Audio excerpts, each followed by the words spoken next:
when I worked at the New York Public Library in the Jewish division, which I did for 5 years, I did a lot of translation for my job. So there were often, there'd be an exhibit and there's going to be, it wasn't necessarily a Jewish exhibit. Maybe there was just one piece that was going to be exhibited that was in Yiddish and they wanted a translation. And so I would translate it as part of my job.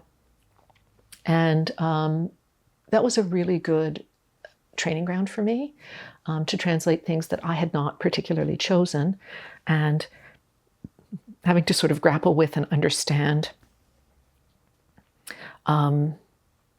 different things about the way the language was used. It was a much broader selection of stuff than what I would have chosen to translate. There were a lot of documents, like non-literary documents and things like that. I remember one pamphlet I had to translate for an exhibit that was an exhibit about restaurants, and it was a parody Haggadah that was an advertisement for a particular restaurant. What they used to call, I think they used to call them the Romanian restaurants. They were very meaty.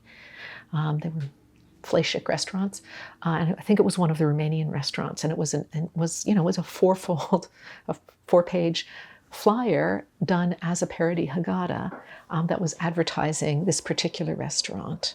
And for me to understand how the satire worked, there would be like little clips from an actual Haggadah that were then somehow wound around this idea of this particular Romanian restaurant. It was, those were the kinds of materials that, I would never have grappled with on my own. I was interested in poetry, but it was really great for me to have exposure to so many different forms of Jewish creativity. I think it really did enrich my practice a lot.